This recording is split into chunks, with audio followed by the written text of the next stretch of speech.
Network Entertainment. Hello to everyone all over the world. Magkakasama na naman tayo sa isang gabing puno ng kwentuhan, tawanan, and mapusong usapan. Ito pa rin ang Ganito Kasi Yan, powered by the Pod Network.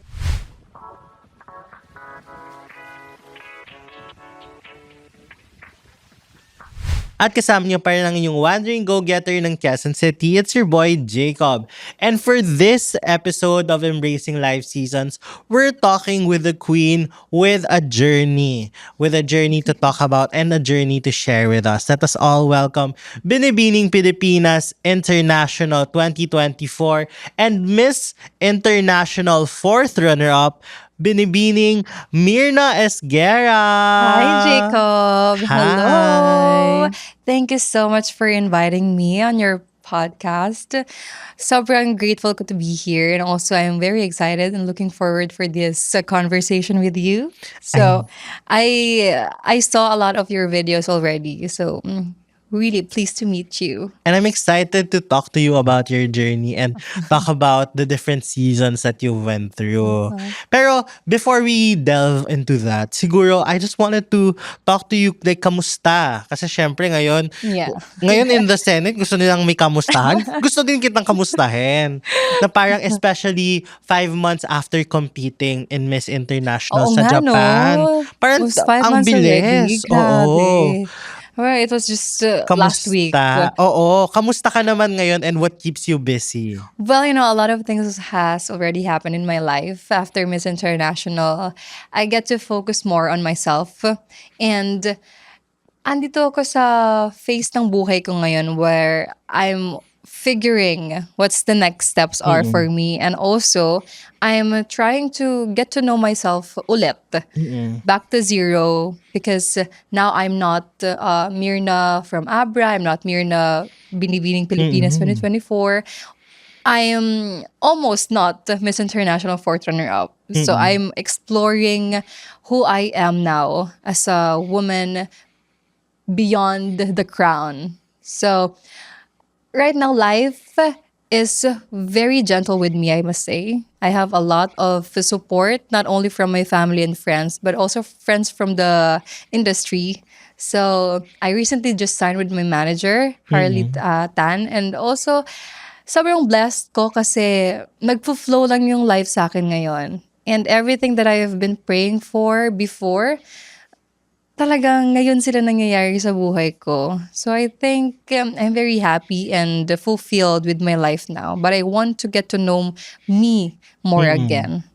And I feel like that's a very prevalent conversation sa mga queens. Like, figuring out your identity after the crown. Exactly. Kasi parang, especially for you na gano'ng katagal din yung waiting time mo. Almost a year and a half. Yeah, Right? yeah.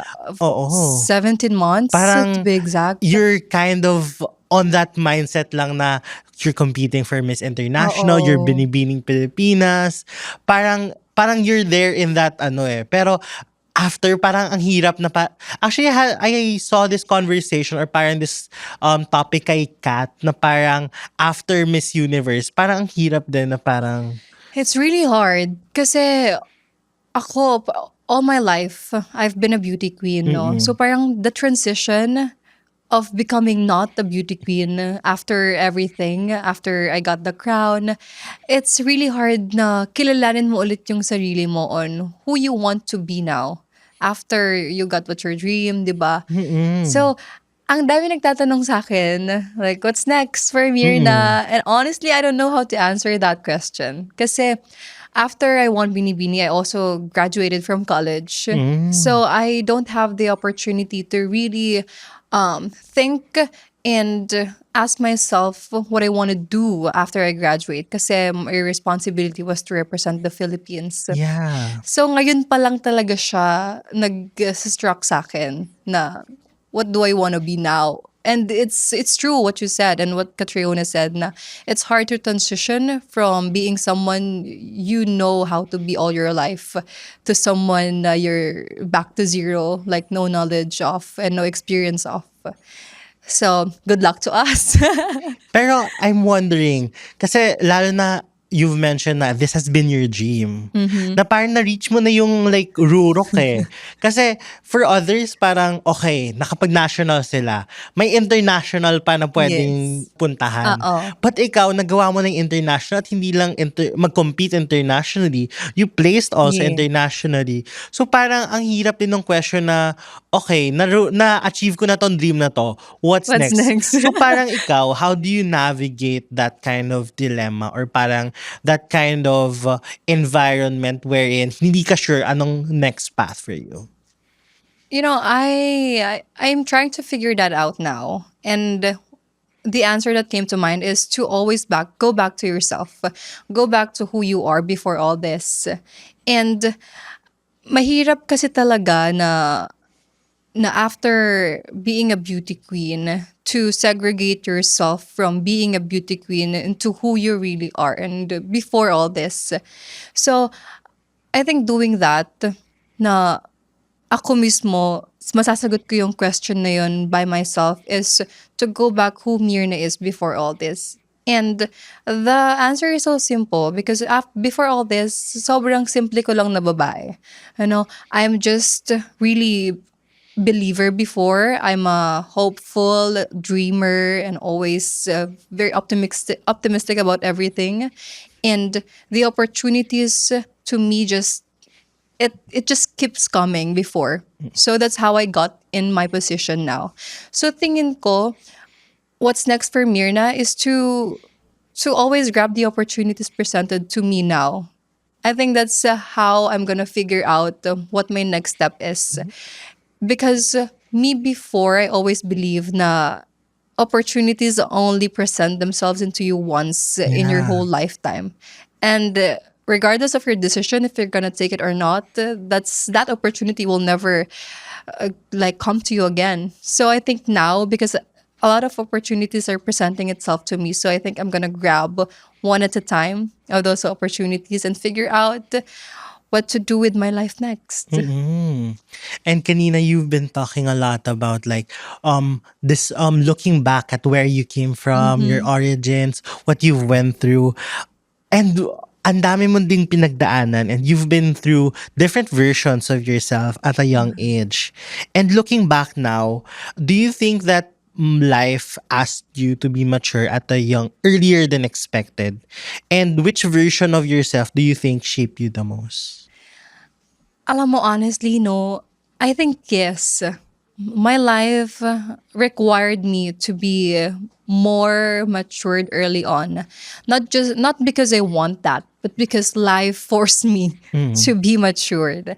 Sinasabi ko nga na I think I'm only 24 now. Yeah. But I think with all my experiences, it's a total of the experiences of a 40 years old woman. Yeah. Parang na fast forward talaga siya sa akin. Because aside from financing my education early on in life, my experiences then with my family, with no one to guide me growing up, because my dad left us. My parents separated when I was 4 years old, and the way it happened was so heartbreaking for me. Kasi the way that my dad was leaving our house was, I had eye to eye contact with him.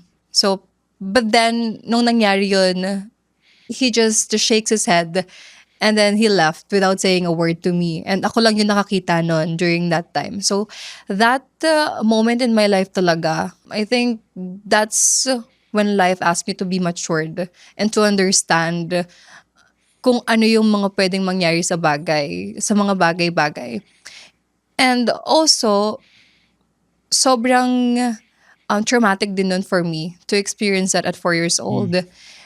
So I think with that experiences in life, sobrang naging mabilis yung transition ng buhay ko into being a kid, into focusing on what should a kid only focused on, which is to play outside, di ba, mag-aral lang, no responsibility, like heavy responsibility. Makapag-make ng friends.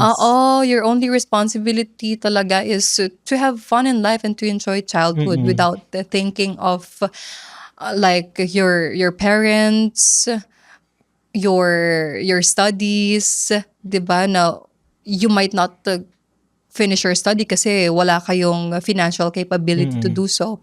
So, with all my life experiences, hindi talaga naging madali yung childhood for me. And I would say na hindi ko rin siya masyadong na-enjoy because I was busy thinking on how I can help my mom to provide food on the table, to do house chores, which is normal for a kid. Pero yung yung life mo, nag-uuwi ka ng school to wash your own clothes, your own uniform because you only have one. And if you're not gonna wash it, then wala kang gagamitin tomorrow. So those kind of experiences really shape the person in me now. And the child in me is, I think she's really scarred.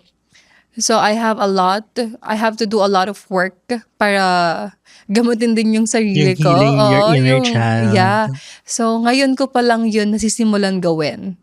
And I think yung naging coping mechanism ko din with all my experiences is to not take everything in my life in a negative way. Yung hindi ko siya makita na it's a bad thing.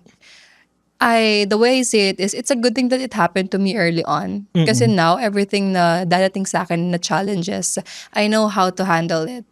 I know how to prepare myself for those kind of things now. And preparation talaga siya. Kasi hindi ko kakayanin yung naging journey ko with Binibining Pilipinas, with Miss International, and now to living here in Manila alone without my friends or family in the province. If hindi ko pinagdaanan yung mga naranasan ko before. So I think, well, it's a blessing in disguise na din, na life prepared me at a really young age. And since you've mentioned na parang your inner child is scarred, parang and now you're starting to heal. How does that process start and work for you naman? By being aware na I have a lot of trauma in me na kailangan ko silang i-acknowledge. Because a lot of my relationships in life with my friends, naapektuhan kasi Yeah. sila. Yeah, minsan hindi mo napapansin. Pero when you start to notice it, doon na magme-make sense lahat kung bakit ka medyo what do you call this? Why you're very sometimes you will choose to be alone na lang in your room to para hindi ka mag-open up sa mga taong malapit sa'yo. You will choose to joke around. You will, as much as possible, iiwasan mo talaga na maging vulnerable sa harap ng maraming tao. Because nasanay ka na all your life, kailangan mong maging strong. Kailangan kayanin mo yung mga nangyayari sa buhay mo because that's how these experiences in my life train my mind to think that ako lahat. Ako lahat, kaya ko lahat. Hindi mo pwedeng asahan yung ibang tao. Because na-realize ko na traumatized ako sa nangyari with my last encounter with my dad when I was a kid. When I always think that everyone in my life will eventually leave. Because my dad couldn't choose me in the first place. Why would other people choose me now? So dun nag-start. And that's why I realized that I have to heal my pain from that, my trauma from that. And now I'm starting to trust again with people. I start to open up. And mas ginagamit ko yung naging experiences ko before as a tool for me to influence others as well. Especially, mag-i-start talaga yan sa mga taong malapit sa'yo. Yeah. So, it's very important to acknowledge muna where this pain is coming from, where this certain thinking or mindset came from and what caused it. So I think when that happens, dun mo masisimulan talaga na ikaw mag-take action ka into healing yourself. Mm. And I agree dun sa sinabi mo kasi parang actually having these conversations with a lot of people na parang yung mga bubog mo or parang whatever you've been going through, it will Mhm. reflect sa mga relationships mo, Yes. friendships mo, how you treat others, or Mhm. parang how you handle relationships and friendships. Like parang ako actually nakarelate ako dun sa sinabi mo about that, your father. Mhm. Kasi ako din, I had a similar experience with my dad and parang isa sa mga realizations ko with my friends is I love people too much. I give too much Yeah. because you're scared na if you give less, iiwan ka ng Yeah, mga tao. exactly. That's how I felt before. Or siguro at a certain time now. Mm. So you tend to give a lot, even when people are taking you for granted. Yeah. Actually, when people treat you less, Dun that's ka when you give more. nagbibigay. Oo. Oh, Kasi feeling mo, if because you you're give scared. more, tsaka if you think na if you give more, mas mamahalin ka Yes, na nila. hindi ka nila iiwan. Oo. They'll think twice of leaving you Kasi ang kasi dami mong nga, oo, they're benefiting binibigay. from you and everything. So Oo. that's sad, no? Actually. It is. So we need to do something about that kasi Actually. we're gonna empty yourself. Oo. And sometimes we don't notice pero ubos na yung cup natin pero we keep on giving other people. Mm. So the tendency is we'll go home sad, we'll go home like drained from everything. Mm. Now we just want to stay indoor, not associate ourselves with people, just be alone. And it gets serious and serious over time if hindi Mm. natin siya magagawa ng paraan. So right Oo. now, I'm really training myself into feeling happy and being happy with just me, without other people. And it takes a lot of work, but we'll get there. Yeah, I believe so. Yes. Parang feeling and sometimes yung sinabi mo din, parang even if wala ka na, you'll try to squeeze in kung ano man kaya mong ma-squeeze pa na what you can give. Mhm. And na-experience mo na rin ba to na sometimes, even if you feel na they don't want like anything that you're giving them, Mm. if force mo pa rin yung sarili mo. Like, ako kasi sobrang, minsan to the point, yung mga, ako mismo nare-realize ko na I'm being too much na din. I'm Yeah. being forceful with my friends, especially with the advices I give them. Especially if, like, alam na alam ko yung sinasabi Mm. ko. Sobrang, I give them until sila na mismo, hindi na sila ganun ka-interested. Oo. But I still want to give more. I don't know, sometimes sobrang hirap din like, yung stop. Mm. Like, you don't know where to stop sometimes Mm. on giving everything that you can give to other people. Sometimes it's really hard. Yeah, and ang hirap din nun kasi parang even if you don't feel like you grew up ng may kulang. Kasi of course, feeling ko din naman like in both our scenarios, parang even if we had this lacking figure, Mhm. parang hindi naman tayo nagkulang sa pagmamahal from the family. Pero Yes. parang even with that, parang when you grow up, magre-reflect pa rin siya na parang there's still that na mafe-feel mo yung kulang na Yeah. eh. And mako-compare mo kasi siya with, especially with our friends, Mm. 'di ba? Ikaw But ba then, growing up, meron kang mga ganong comparison? yes, there are. No, especially sa school, alam mo yung merong family day, right? Mm. So lalo na ako kasi, my mom, when I was around 7 years old, that's where she went abroad to work for us kasi hindi talaga kakayanin. Mm.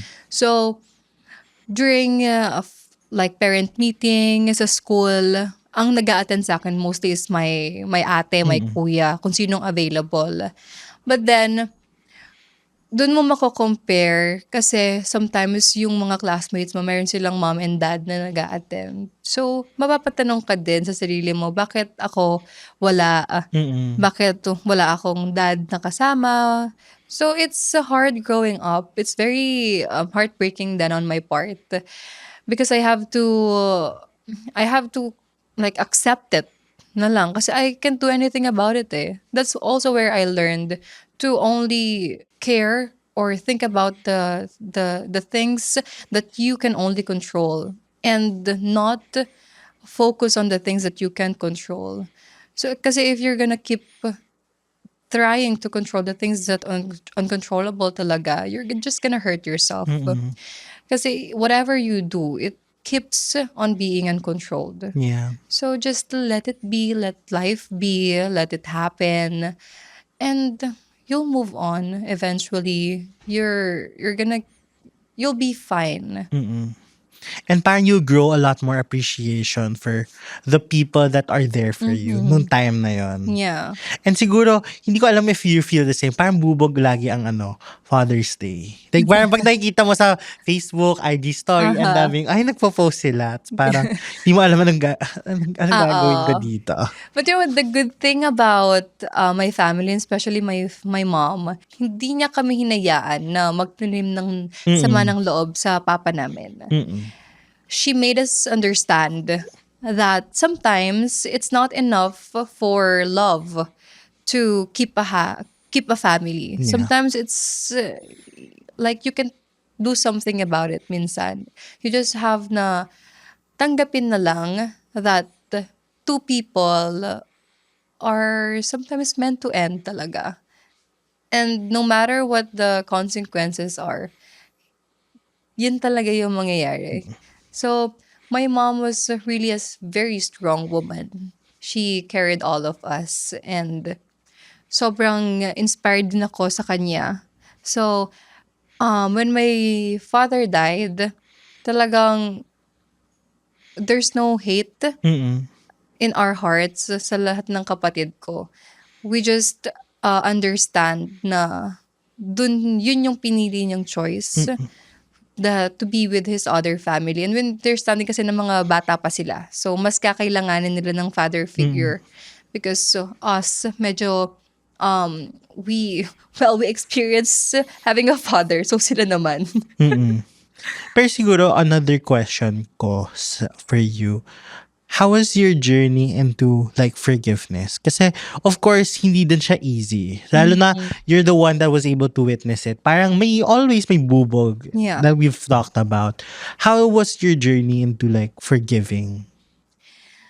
Alam mo, I viewed forgiving not for other people, but for myself. Because if I'm gonna carry all this pain, all this heaviness, all this hatred in my heart, ako lang din yung mahihirapan. Mm-mm. So, when I was young talaga, dun na ako nagsimula na just let things be. Just let things go. Even if the people who hurt you didn't even ask for forgiveness, just forgive them. Kasi it's not gonna do you good. Talaga, if you're gonna hold on to the things that happened to you, na isisisi mo lahat ng nangyari sa buhay mo to those people, na you're gonna put the blame on them kung ba't ka malungkot, kung bakit ka nasasaktan, kung bakit ganyan yung nangyayari sa buhay mo. And anong magagawa sa'yo nun? Like, Mm-mm. wala. Puro bigat lang sa puso. So, what I do to forgive people is I understand where they're coming from, why they do things. With my father, I understand that these kids, kasi they're still babies pa talaga. So, these babies need a father figure. These babies need someone to take care of them. And kami, kaya naman namin. Ako, kaya ko naman. I can deal with it. So I think dun nagsimula na mas iniintindi ko yung naging reason behind those actions na kung saan nasaktan ako, kung bakit nila yun ginawa in the first place. And surprisingly, I'm very understandable. Like, sobrang wide ng understanding ko with everything, especially with people, na mas pipiliin kong tignan yung situation nila sa buhay on why they did that. And kapag kasi naintindihan mo na kung bakit nila yun ginawa, medyo gagaan din yung loob, no? It's not about me. It's about what's there happening in their lives. But for me, also forgiveness doesn't mean that you have to um be on the same table again with those people who hurt you. I think you also have to give yourself grace and respect. Not to It's okay to not choose to be with them again as long that your heart Mm-mm. is free from heaviness, then I think it's okay. Mm-mm. And from what you've said, parang I can see talaga na your heart's light talaga, and Mm. it's full of hope, and parang it's full of positivity na you don't allow things to affect you, what the other what kung ano man yung ginawa sa and everything. Mm. Where does this come from, and was there something innate or parang something that you had to learn to be? I think it's something in me na talaga before pa. You know, when I started to realize that I'm like this, hindi ko na siya nasubaybayan kung paano ako naging ganito. I'm It's so easy for me to forgive. It's so easy for me to let go of the things that people do to me. Like, I think it's natural lang talaga for me kasi siguro hindi ko rin kasi kakayanin if mag-focus ako Mm. sa pain. Like, I think nabasa ko to one time. Um, Pain only lasts for a few minutes. Pero naglalast siya ng more than an hour a day or years even when we think about it a lot. When we focus our feelings into that kind of pain. So for me, sobrang easy lang sa akin i-let go. You know, kasi siguro galing din siya sa mga mas na-experience ko na masakit nung bata ako, na it's just easy for me to handle pain now. Kumbaga, this is nothing compared to what I've been. Mm. So, and also, I don't think that um, holding on to pain really gives you the freedom to enjoy life. I think you will fully understand what living is if you're just choosing to not focus on the negative, to Mm. not focus on the hate. Kasi we're living in a world where hate is everywhere. Yeah. Sobrang bigat if you're gonna Mm. focus your energy into that. That's why I always try to be optimistic about everything, about people. You know, I'm Mm. very hopeful with people that lalabas ako ng bahay today na makaka-encounter ako ng mga mababait na tao. And Mm. you know, by having that kind of mindset, really, it makes you attract good people. Mm. Like, minsan magugulat ka na lang na, wow, because this one time happened to me. Sumakay ako ng tricycle but then I forgot to bring cash.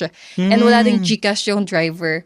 So, like, hinayaan niya lang ako na, no. There was a lady at the back. Mm. So, siya yung nagbayad for me. Ah. Yes. And then I was very grateful na talagang when your heart is pure and genuine, good things will come to you. Mm. And I think that also comes with not holding grudges against people and just really genuinely being happy in life. Mm. Thank you for that. And I feel like that's very important na people have to remember. Kasi parang it's easy to hold grudges eh. It's easy Mm-mm. to remember kung ano yung bad things na ginawa sa'yo eh. Pero iba din yung gaan kapag kaya mo nang bitawan yung mga weight na that brings you down. Yes. Kasi kung ano man, ikaw din ang ma-affect nun eh. Exactly. Yeah. Your mood. Yeah. Diba? And you seem very, very hopeful.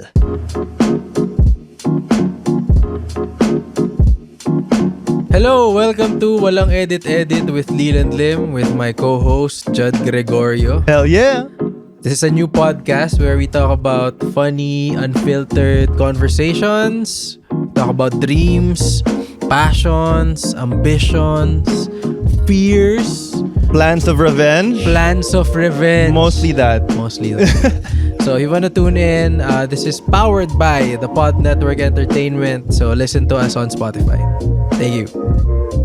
Especially when life becomes more surviving than dreaming sometimes. Especially with everything that you've went through. How do you continue believing in yourself and your dreams? Especially when parang nothing seems to be happening, or parang when everything seems so far away. Like, especially as a young kid in Abra, Yeah. na parang you dreaming to be a beauty queen. How did you hold on to that dream even if parang ang layo from like the Metro Manila na Yeah. nandun ang opportunities to be in Binibini and Miss Universe and Miss Grand and everything. Alam mo, before I win Binibining Pilipinas, sobrang dami ko ng sinalihan na local pageant in Pampanga because that's where I was born and raised in Pampanga. But I was never crowned as the title. I'm always a runner-up. It'd be first runner-up, fourth runner-up. It's always like that. And I started joining pageant when I was 15 years old. And I joined Binibining Pilipinas when I was 22 years old. So parang 6 years. Yeah. I never got a crown. So all this... Ano yun? I know. Hindi ba parang parang at least once kasi parang kailangan mo maramdaman na I'm worthy to be chosen. And also that I deserve to be here. Na Yeah. ito talaga yung calling ko in life, di ba? There was a time na sobrang... When I joined Miss Teen Philippines, that's when I got heartbroken from pageantry. Is that one of your biggest heartbreaks? Yes, in I think pageant? it is my biggest heartbreak talaga. Because that's where I question myself. I question why am I here? Why am I doing all this? Is this really where I'm meant to be? Kasi naman, coming from local pageants, I never won anything. And then, to slap that, kasi may top 12, and it didn't even get on the top 12. So, parang that's a slap Yung on top my 12 face. yung first cut. Yes.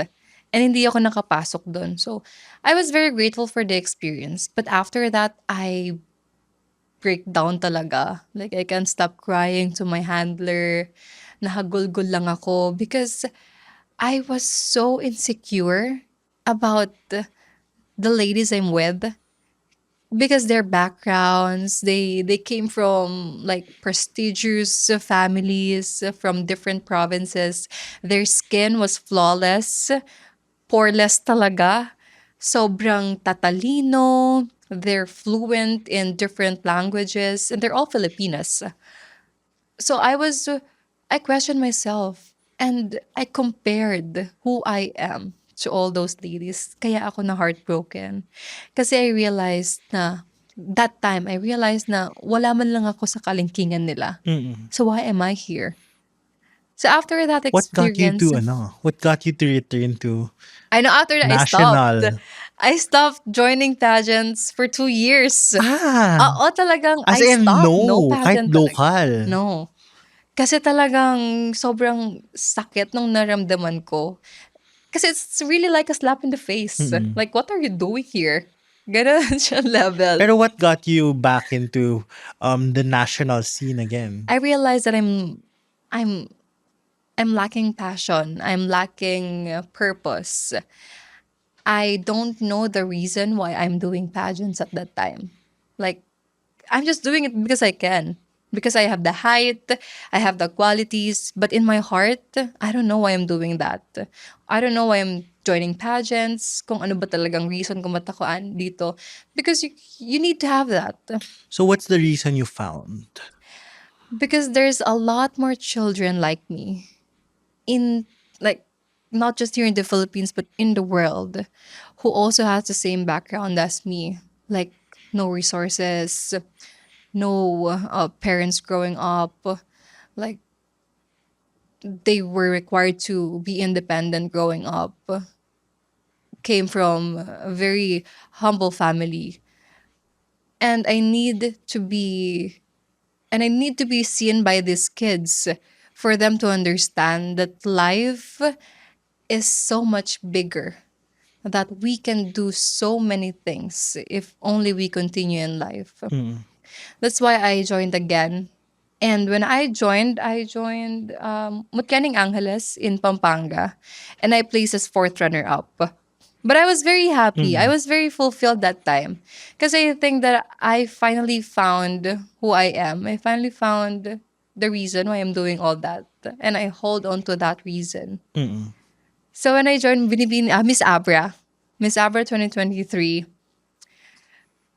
that's where I won my first title. Did Oo. that give you the confidence to go national? Yes.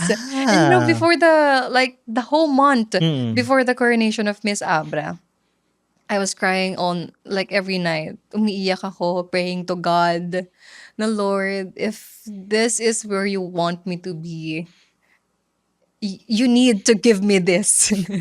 Lord, if hindi mo to bibigay sa akin, wala nang next. Ito na talaga. Ito na yun, Lord. Pag hindi to, end na to. End na. Stop na. Ito na yung last. Ito na yung sign ko from you, my message from you that this is not for me. So magbabago na ako ng path. But then he gave it to me. So it's a sign. And also, after I won Abra, doon nag-start mag-make sense lahat. Mm-mm. Since na-mention mo na if hindi ito para sa'yo, maghahanap ka na ng other path. Ano yung other path na you wanted to get into or parang explore? Siguro I would want to have my own events management.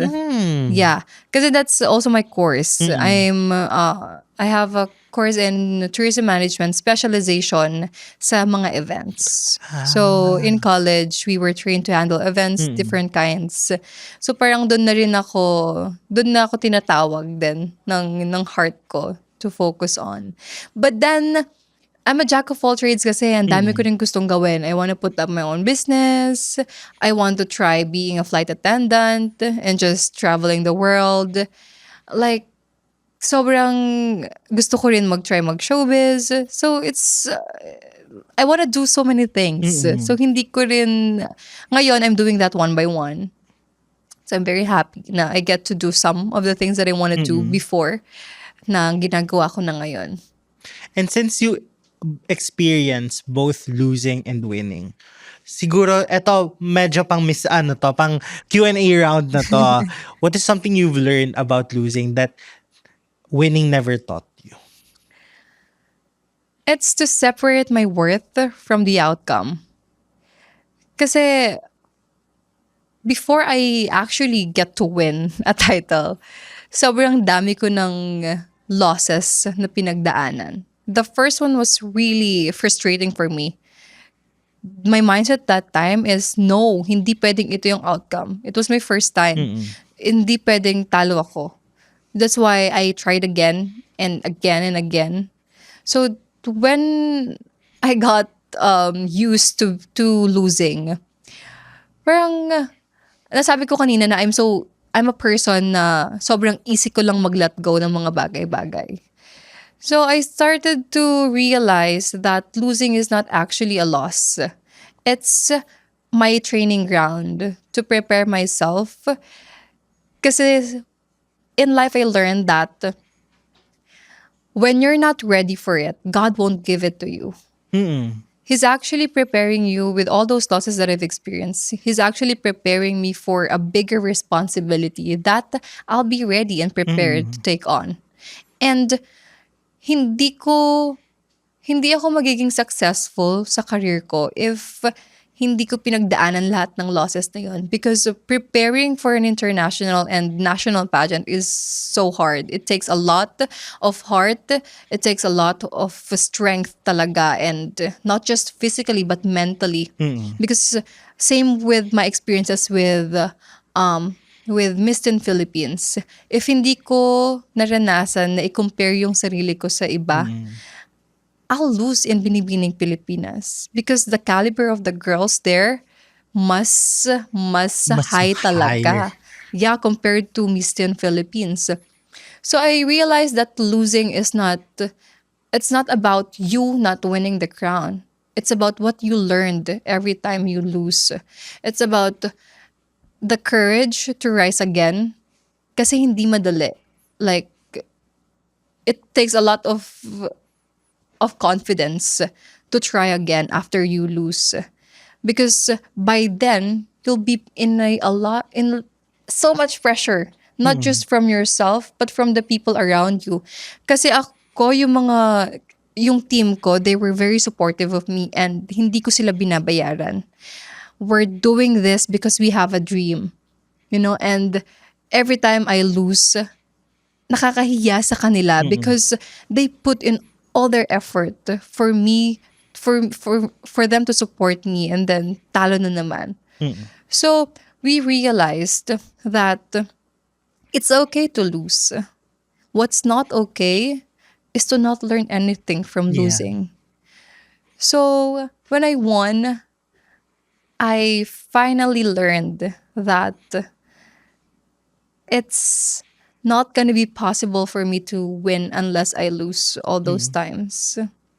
So it's okay that tonight is not your time. Tonight you'll go home empty-handed. But not okay is to keep it that way. To keep losing, or what's even worse is for you to stop. To stop trying for yourself, to not stand when you fall. So I think people need to understand that not every day is your day, Yeah. and that's okay. Actually, I agree with what you said kasi parang I kind of had this realization also na parang sometimes we ask them bakit hindi binibigay sa atin? But minsan naiisip mo din or ma-realize mo din, it's because at that time you're not ready. Yeah. Like, kunwari, bigyan ka ng crown at that time, you're not ready for the responsibility that comes with it. Parang, pag hindi mo, parang, hindi ibibigay sa'yo pag hindi mo pa kayang alagaan. Exactly. So, kailangan i-ready ka muna, i-ready mo muna yung sarili mo, i-ready ka muna, hasain ka muna, para pag binigay sa'yo, maalagaan mo and you know what to do with that responsibility you're given. Yeah. And also, the thing with diamonds, diba? Yeah. They're put in a lot of pressure, talagang a lot of challenge to have one perfect diamond. So I think we're all just a diamond in our own ways. Yeah. So unless makakayanan natin lahat ng pressure, challenges, and pains, dun pa lang tayo magiging perfect and ready for the responsibility that God's about to give us. Yeah, I agree. And let's talk about pageantry naman. The industry especially. Na parang, it's a tough industry also. It's a yeah. very cutthroat industry. And you still seem very grounded. You still seem very hopeful. How do you not lose your core? Especially, because it's not just the pageant industry. Showbiz is also very cutthroat. How do you not lose yourself? And how do you not get drowned out by a lot of how things are, how people are, and how the industry is? That's right. No, especially in pageantry talaga, there's gonna be a lot of voices and opinions from other people, like online and personal. And they're gonna tell you everything that you need to do. But then, if you don't know yourself, you'll get lost. Talagang mawawala ka and makakalimutan mo kung ano ba yung reason mo. So for me, it's always going back to who I am and to why I'm here. And, as long as you know that, as long as you hold on to that, kahit ano pang sabihin ng ibang tao or kahit ano pang mabasa mong comments online, as long as you know who you are and you know the truth about yourself, then you'll not get lost. And it's so easy for me to segregate the opinions that I'll keep and practice in my life and those opinions that I'll just read and then move on. Because when you know yourself and also when you understand that not everyone is genuine about everything they're saying. And also there are people na ang gusto nila for you is negative. then you'll understand that it's okay to not listen to those kind of opinions from other people. Because as long as you know and you have these people in your life, you surround yourself with people who truly loves you and gives you advice to for you to improve and to keep you on the right path, hindi ka maliligaw. So that's what I always advise girls who are also starting here in pageantry here in Metro Manila is to surround yourself with good people, with people who have genuine intentions towards you, and to always ask someone you trust if you're still in the right path and if you're still doing the right thing. Because that's important. Minsan, we're kind of losing track of what we're doing. But if we have that one person in their life, then we'll be fine. And as long as we listen. And siguro for the next question ko sa'yo, you mentioned earlier also na you graduated already and you're something that you've shared in your journeys, you're the only one in your siblings that graduated college, that finished college. What does graduating mean to you personally? Not just like as an achievement, but as a daughter, as a sister, and as a person. You know, graduating for me was the key talaga because growing up I always hear that kapag nag-graduate ka makakahanap ka ng magandang trabaho, you'll do good in life. It's really our certificate to a better life. So when I finally graduated, it means that I succeeded in making my mom proud, my siblings proud, and it's actually my whole family's achievement, not only mine. Because isa siyang proof that even though I came from a humble background, a family who may not have everything in life, one fact remains is we can still finish our studies. That is something that someone cannot take away from us unless we persevere in doing that. And when I finished college, it was really fulfilling for me because it took years of pushing yourself, talagang strong commitment, and with my family being there, talagang sobrang saya ko that I made them proud because that's the only thing that I ever want to give them is to make them proud. So when I graduated, it was a moment for me to finally let go a long breath of relief na I'm done. I'm okay now. Like after this, I can do anything I want because one thing's for sure is my family is proud of me. And I made my mom's sacrifices really worth it. And now, after everything you've experienced, international, national pageants, and graduating, and all throughout your reign, who do you think Mirna is now outside of the crown? And what kind of life or purpose do you hope to pursue after this chapter? I am a woman, like beyond all those achievements and titles that I have. I'm just a woman who overcome different phases of her life. But she's still the Mirna who she used to be. She's simple, she's hopeful, she's very optimistic about what's gonna happen in her life. Right now, I'm also lost in transition.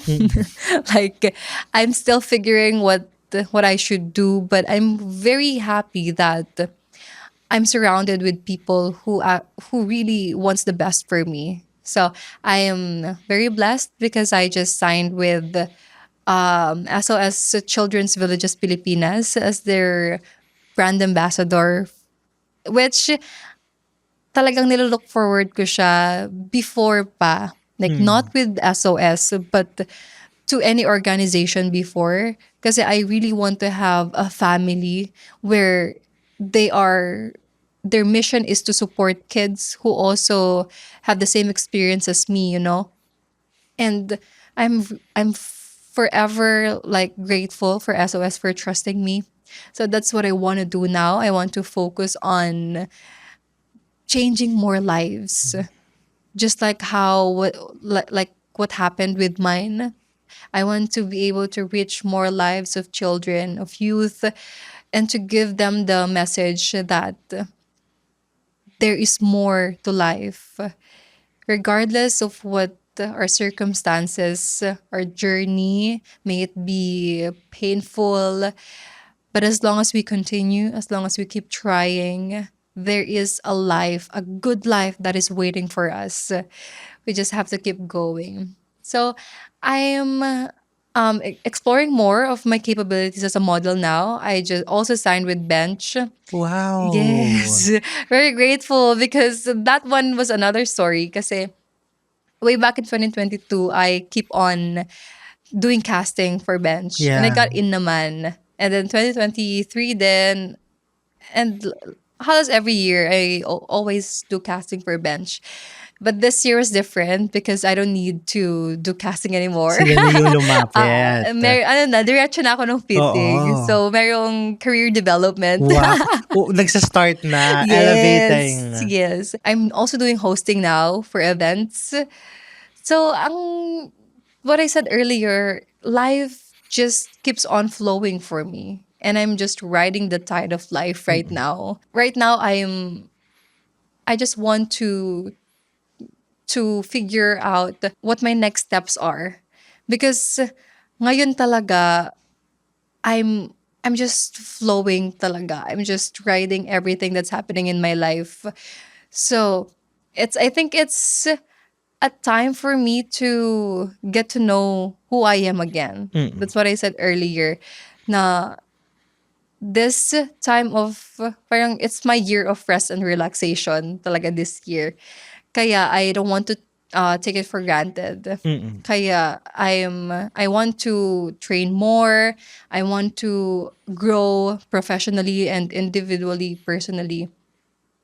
And I'm also looking forward to more trainings with my personality. Sobrang dami kong gustong gawin this year. And I hope na hindi masyadong mabilis ang time Yeah. to do all that. Actually, nakakaambilis nga. Pa-June na tayo. Right? Ano pa lang, Grabe. parang it was ilang Well, months pa lang, nasa Japan ka pa. Exactly. Parang wala lang yung March and May. Oo. Ang bilis actually this year. Oo, sobra. I don't know if it comes with the age. I don't know. Kasi when we were kids, di ba, ang Yeah. tagal ng isang taon. Actually. Ngayon, ang bilis na lang. And siguro eto, since you mentioned training and everything, I have to ask this question. I think you already see this coming. Is this the graduation of Mirna in pageantry? Or do we have any chances that we'll still see you in the future, anywhere, elsewhere, in what spaces it may be? I'm not closing doors in pageantry. But right now, it's clear to me that I need to grow more. I need to take a lot of time to ask myself lots of questions about who I am as a person. So pageantry may be possible in the future, but it's still maybe now. Wala pa siyang kasiguraduhan talaga. But in different industry, I really want to try hindi showbiz pero somewhere malapit sa showbiz siguro. Ano yun? Hindi ko alam kung marunong kasi ako umacting eh. Ay, Ha? Asan ako? Charot. pero hosting. Siguro hosting. Oo. Oo, yun din yung nasa isip ko. Hosting for a reality show maybe. Yeah. Yeah. Or news anchor. Oo. Oo. I Actually, ang wanna dami try. ding beauty queens na yun yung naging trajectory after. Yes. Si Emma. Yeah, oo. Oo. She's been with a network for how many Yeah. years? Parang after she competed Sa sa Intercontinental. Intercon. Oo, that's Yeah. where, And then, after nun, dun siya nagkaroon ng moment yeah, I think niya. 7 years pa. Yeah, 7 years. Around, no? Around 7 Oo. years before she returned. So, maybe that's Yeah. what's, well, And we I don't know. think the nice thing about pageantry ngayon is hindi na masyado limiting na hindi na may age Oh, cap. yeah. Especially with Miss Universe kasi, parang, I don't know if wala na talagang age restriction or tinaas nila ng sobra. I think wala na. Yeah. Oo, kasi alam ko sa one of the local ng Miss Universe, may senior na nag-compete na eh. Oh. Oo. Oh, yeah. Oo nga. And with the different organization naman, kasi I'm only 24, Yeah. you know, kaya I can take 2 to 3 years, maybe, or 4. Who knows? Yeah. We'll Doors never will always be know. open. I know. Sabi mo nga. And opportunities will always be Yeah. there. Yeah. And lastly, siguro, I wanted to ask you if young Mirna could see the woman that you are today, what would be something that she would be most proud of? I think young Mirna would be most proud of how my heart remains soft regardless of everything that's happened with her. Because that's always one of my goal as well. You know, even if life was hard on me, I don't want to have a hard heart. I want to keep my inner being still soft, pure, genuine, and ayokong maapektuhan ako in a bad way ng mga naranasan ko. I still want to be a good person. I want to be kind every day. And I think that's what she wants as well. Because, as I've said before, sobrang dami ng negative na nangyayari. And I don't want to contribute to that negative thing. And she would also be proud of how I never was scared of trying again, of pursuing the things that I want, even if I failed so many times. And I think she's proud of the woman that I am now because this life that I'm dreaming now, it's just a life that I once dreamed of. And right now, you know, I'm standing in rooms that I just dreamt of before. So, kapag naiisip ko nga na ito na yung life ko ngayon, sobrang layo na sa life ko before. Si Mirna na uuwi na like no food on the table talaga. Ikaw yung like papasok ka ng school without anything, not even a lunch bag. Talagang she had nothing before. All she have was a dream, hope. But then those two things that she have, it blossomed into this life, into this woman. So I'm really happy and fulfilled with everything that I have now. It's not big, it's not huge, but it's fulfilling. And now I have the freedom to help my family. I have the freedom to help other people, those children. And I think I could consider myself successful now because success is freedom, you know? So I'm really happy. And right now, I could say that Mirna is really proud of what I've become. Wow. And Of course, thank you so much, Miss Mirna, for making time to be Of here in course. GKY. And I really enjoyed our conversation, actually. Really? Yeah, Thank so you. Good thing much. yun. Yeah, it is. I Good really thing. had so much fun talking to you today, and it was very, very insightful. And I've learned a lot from you actually today. Oo. And yon, I think this is already your time. If ever you wanted to promote anything, your advocacies, Mhm. your personal social media accounts, and where can they follow your journey? Okay. Well, I only have one request. It is for everyone to please follow the accounts of SOS Children's Villages Pilipinas. So right now we have the I Can Soar campaign because it's back to school season Mm-hmm. na. So I hope everyone would have the time and a heart to please support these children because we all need your help and let's all give hope a chance for these kids. Maraming salamat po. And if you would like to follow me on my social media account, it's BB Mirna Esguerra on IG and Mirna Esguerra on Facebook. Thank you. Yes, thank you so much, Miss Mirna. And if you enjoyed this conversation, why not share it on your social media accounts and tag us? You can use the hashtag GKY9XMirnaXguerra. And also tag us on our social media accounts. It's at GKYPod on all social media platforms. And ako naman, personally, it's at The Charles Jacob on all social media platforms. At lagi natin pakatanda na whatever season it is, winning man yan, losing man yan, what is important after our conversation is that there's something that you learn in every experience and then take it on your next journey. At ito pa rin ang ganito kasi yan.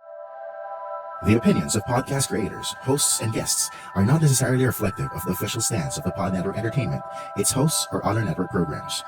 The content created by the people behind the podcast is personal and not meant to harm any religion, ethnicity, group, organization, company, or individual.